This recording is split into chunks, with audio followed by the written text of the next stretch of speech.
Tere! Tänases osas me räägime, milline näeb välja täiesti tüüpiline Austraalia maja.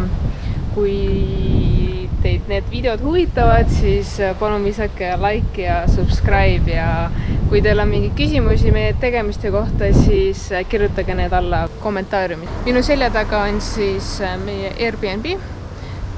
Siin on hästi tüüpilised sellised majad, et nagu suur maja, aga siis on nagu kahekordsed.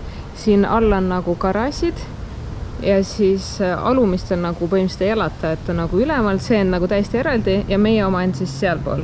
Oleneb, mis piirkonnas on, et on ka ühe elamu piirkondasid, aga siis päris palju on sellised, et see on siis nagu selline korteri versioon või siis meie jaoks on vist nagu ridaelamu.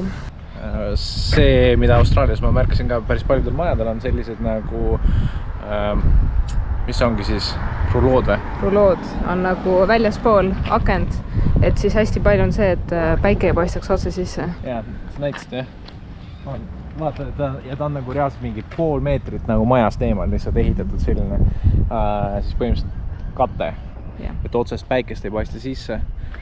Ja see on veel üks tegelikult asi, et Eestis kliima soojenemisega läheb soojemaks, siis inimesed ostavad enne konditsioneeri, tegelikult on vaja lihtsalt panna nagu Saksamaal on väga levinud sellised väliskatted ja siis suurepäraselt töötab.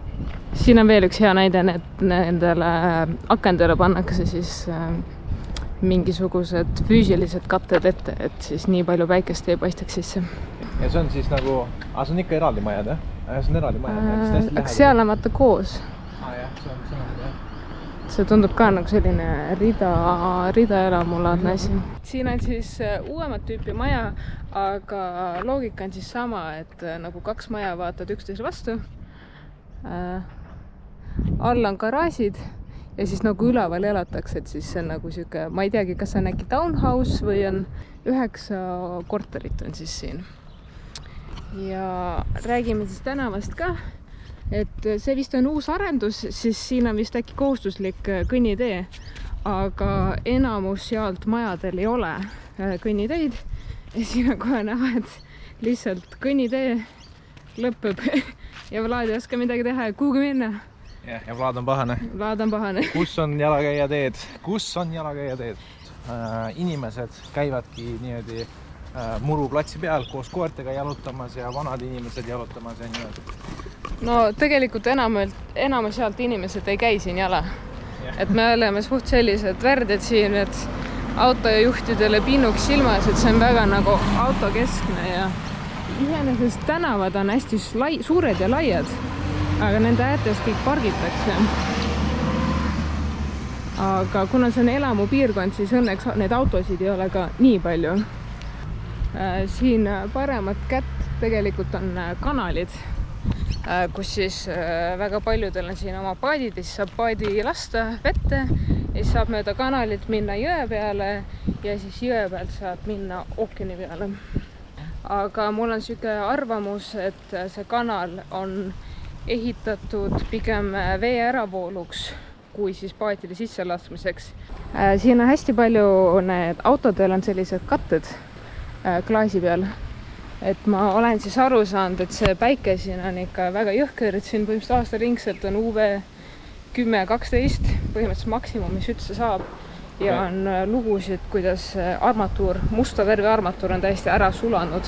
Ja siin UV on nii kõrge, et me käisime üks päev päevitamas, kui oli lauspilvisus, aga ilmateade näitas, et UV oli 8 ja mina ma meelega ei pannud päiksekreemi, aga me olime 2 tundi ja ma sain korraliku päevituse. Õnneks ära ei põlenud, sest ta oli täpselt piiri peal, et kui oleks kauemalt, ma oleks põlenud, aga siis täitsa siin pilvedega saab päevitada ka. Siin on siis kanal, paremat kätt ja vasakul on siis jõgi ja paremale jääb siis ookean.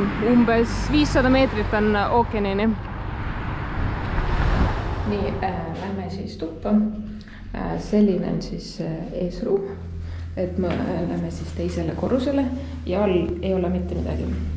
Sellised 2 tubakest lähed siia, siis meil on siin selline võrejaks. Ma ei tea küll miks, aga selline on. Selline uks on hästi nagu usalik, ta on pööratav.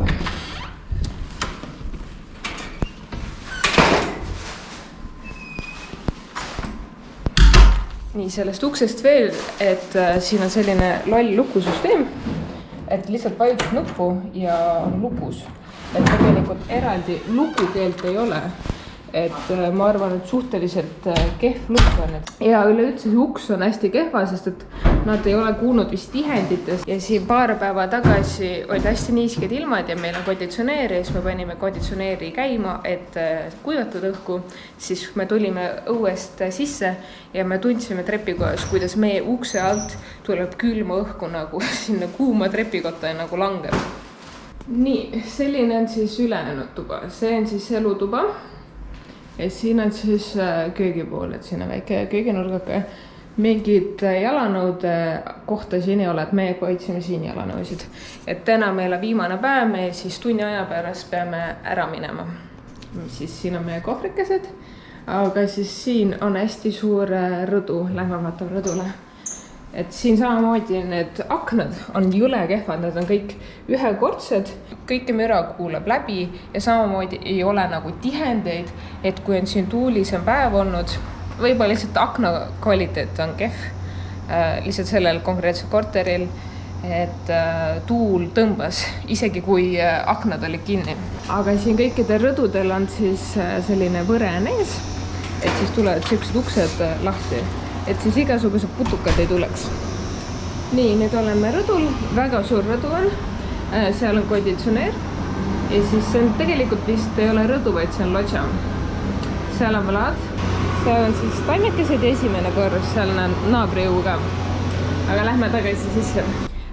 Kõikides elamistubades on ka sellised ventilaatorid õhus ja väga mõnusad on tegelikult, et saab tuulutada natukene ja õhk tõmbab. Kas teile meeldib? Jah, konditsioneer on suurepärane. Konditsioneer on meil ka. Vot, liigume edasi. Tegemist on kindlasti vanema majaga, et see tegelikult kõik on nagu väga usalik minu meelest, et need, mis ma olen kuskilt seriaalides näinud või filmides, siis on tegelikult on üks ühele. Siis siin on köök, siin kohe on selline pantry, ehk siis sahver, aga see on siis praegu lukustatud, et see on siis Airbnb omaniku kapp. Siis köök on selline U-kujuline. Muidu on suhteliselt mugav. Mulle see U-kuju meeldib. Ja siis on nagu, põhimõtteliselt on nagu saar või avatud on siin, et ma näen vlaadi siin. Mulle ei meeldi see köök. Vlaadile ei meeldi, et miks sulle meeldib? Mulle ei meeldi see köök sellepärast, et see on hästi palju nurki, kus sul on nagu pindada suur, aga reaalsuses sa ei saa seda nagu nurka kasutada ja siis... Selge, aga lähme siis edasi. Lisaks sellele lülitid on nõmedad. Need on hästi väiksed ja nagu raske on pihta saada. Ja sa ei saa lihtsalt nagu casuali kõnnida ja siis paned kinni. Sa pead ikka nagu keskenduma. Ja siis siin on selle ventilaatori rullik. Nii, siis siin paremat kätt on külaliste tuba või siis selline väiksem magamistuba. Ja siis samamoodi on siin laes ventilaator ja siis siin on sellised sisseehitatud kapid, mis on minu meelest väga mõnusad. Need on hästi ruumikad. Nii, aga siis siit toa kõrval on selline landri nurgakene, et siin on pesumasin, saime kuivatada ja treikida. Ja siis siin on selline suur kauš, nagu samamoodi USAs ma olen näinud, et inimestel on.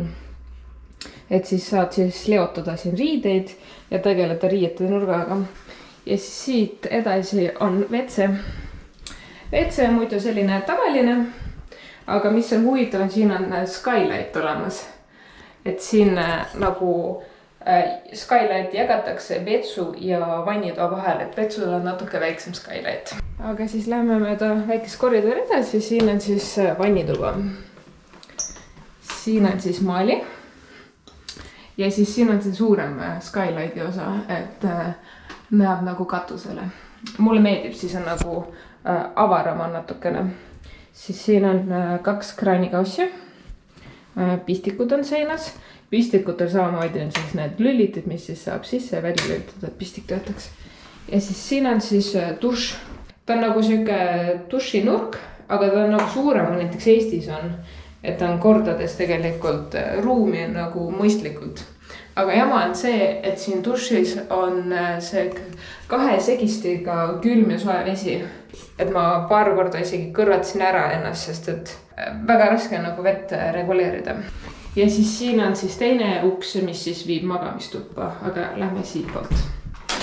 Siin koridori lõpus on siis master bedroom ehk siis natuke suurem magamistuba, siin on siis voodi ja siis siin on jällegist rõdu ja rõdul on siis samamoodi see võre on ees, et putukad ei saaks sisse. Iseenesest tuba on natuke väiksem kui näiteks Eesti paneelikates on, aga siin on sisse ehitatud kapid, mis võib-olla seda natuke mõjutavad. Siin on jälle ventilaator ja siis siin on nagu suured kapid on, mis on sisse ehitatud. Ja siin kapis on ka veepoiler. Lähme siis rõdule, vaatame ka rõdule, et sellised lukud on. Ja slaidivad uksed on. Nii, siis oleme rõdul, siin on siis guestroom'i aknad. Ja siis selline rõdu on ja siis seal on jõge näha. Nii. See oli siis keskmine Austraalia maja. Kui teile see video meeldis, palun pange like, pange subscribe ja pange bell, siis te saate alati notificationi, kui meil on uus video.